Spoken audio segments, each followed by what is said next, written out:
computer. So which word game is this now, Rich? Number 11. 11. 11. Legs 11.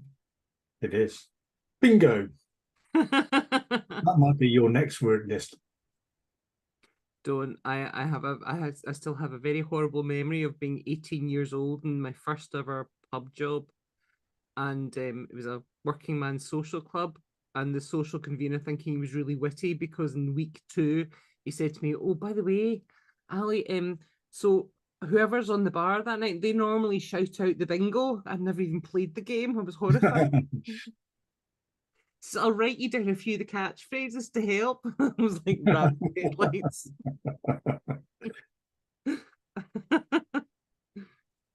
Yeah. So I believe it's your turn to go first, is it not? Well, I have to say, you've given me an absolute stormer of a list this week. I am absolutely loving the list you gave me. So the words you have given me are, the theme is playground, and the words are slide, merry-go-round, I wanna get off. For some strange reason, there's a song kind of lurking in my background of my head on that one. Swings, climbing frame, grazed knees or elbows, friends, sunny days, sandpit, higher, higher, obstacles, hanging, ropes, soft grass, happy and tired. Yep, and Ali's given me one all about superheroes. So that's comic book, in disguise, hero, anti-hero, or villain, or maybe all three. Could be your lucky day. Backstory: Kapow, boom, splat, zap, as in the old Batman TV series. Daydreaming wonder. Bedsheet capes, superhero stance, superpowers, laser beams, jumping, Spidey senses, gadgets and gizmos, best friend, adult, child still. I thought that was quite a good list, Rich. Yeah, I'm just making. So, me first then. Oh, absolutely. On the theme of playgrounds. There aren't that many slides in playgrounds anymore. Where I went to school, there was this big park, and they had the most epic slide ever because it was built into a hill.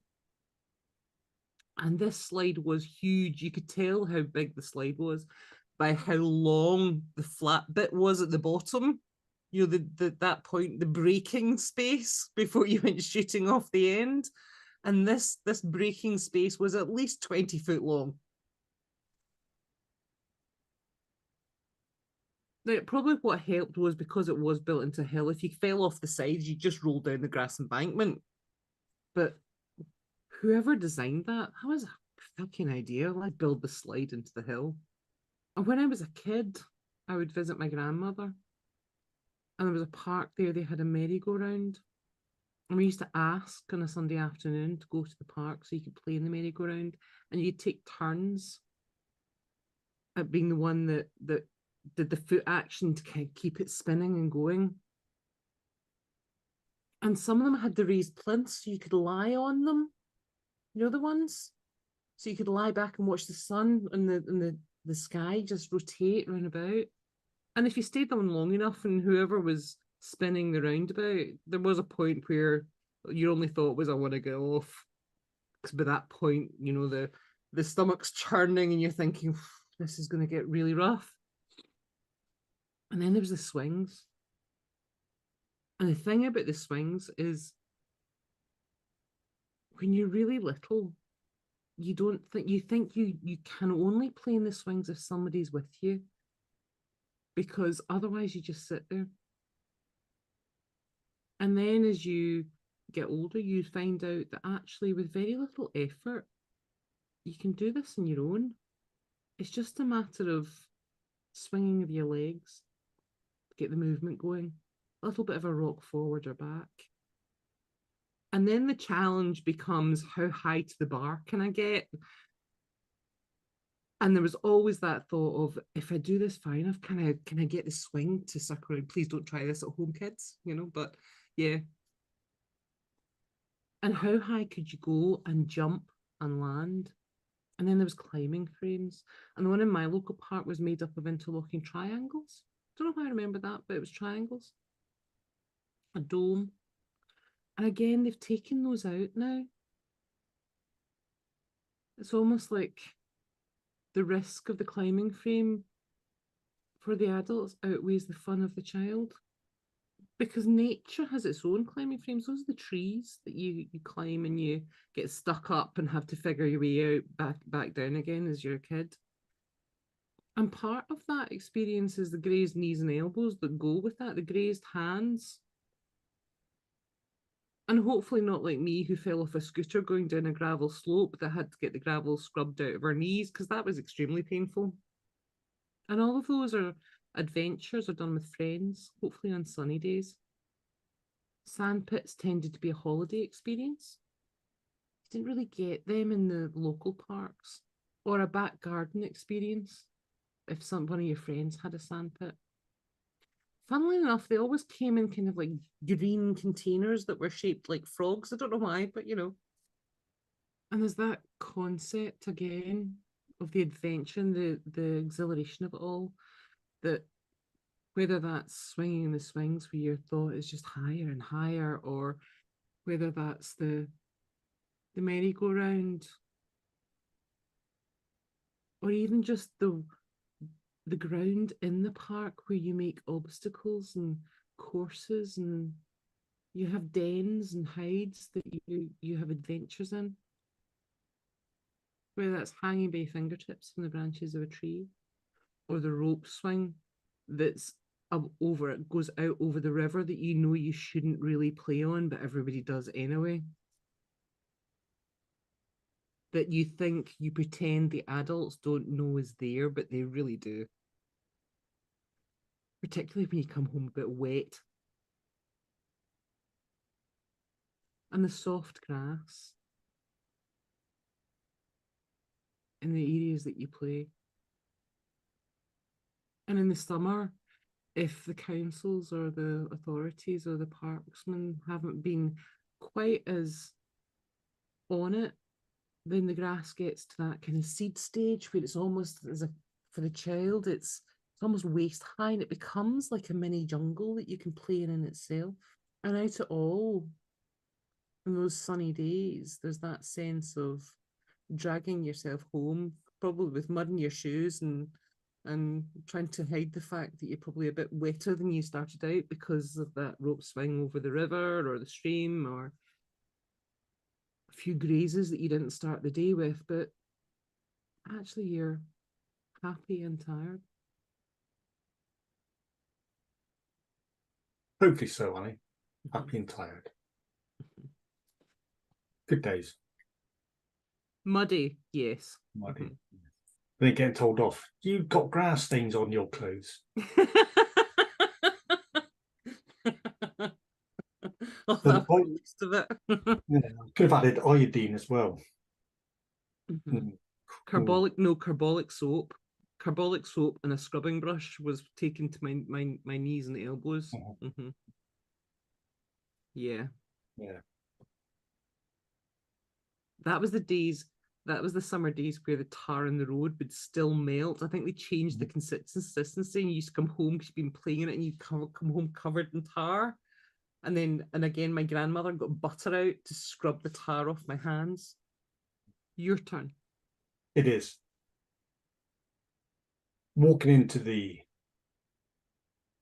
shopping area, maybe even a mall, you come across a store that's full of comic books. Maybe you've even gone there in disguise, or you've picked a particular book that you enjoy. Then that book, you could be the hero, anti-hero, or the villain. And they've all started out in some way because that's their backstory. The hero could have come across something during their childhood that was quite horrific. The anti-hero may have developed into something else because he's seen things go wrong with the justice system and decided to take things into their own hands. And the villain, who pretty much everybody enjoys, may have started off with good intentions, but then things went a little too awry. Because how they were portrayed and how they were seen was evil, villainous, and pretty nasty. So they decided then to become the villain. And it's a bit like the yin and yang, the hero and villain, Batman and the Joker, playing the opposites of each role. And that's their backstory.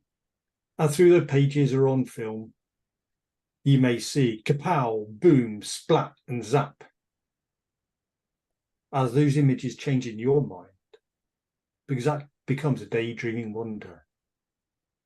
Am I wearing that bedsheet cape? Or am I really the villain, the anti-hero, or the hero of my own story? I would take on that superhero stance, standing tall, proud of who we are. We may even have superpowers that we just don't know yet. Maybe not quite able to shoot laser beams out of our eyes, or see X-ray, or have X-ray vision. But we may have superpowers in other ways, or being able to look at things of a different perspective. Yeah. Because sometimes we can just jump, and jump high. Maybe not as high as a tall story building, or fast and speeding locomotive, but we can jump and get what we've done. And that tingling Spidey sense. But just be careful where you throw those, slinging those webs everywhere. They get sticky and they can end up as a right old mess.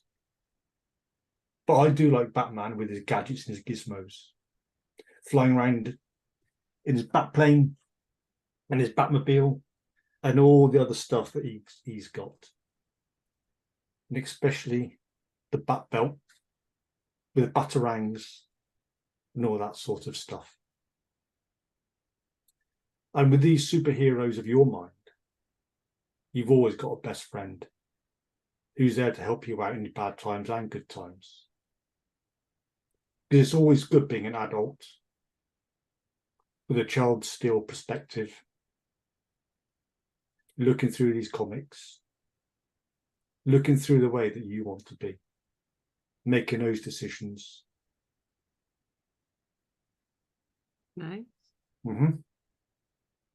I thought I'd leave that hanging there. No, I don't think we ever grow out of our love of a good superhero, do we? No. The anti-hero is always seen as, I think, as one of the better characters. People like the anti-heroes. Well, I don't like my superheroes too clean cut. No. I like them a bit gothic and dark, I have to say. Yeah. And what would a superhero be without a good villain? There'd be nothing. They'd have to create one and create a monster. Yeah. Or would that superhero become the monster in themselves? Now there's the debate. Mm-hmm. Yep. Until next time. Until next time.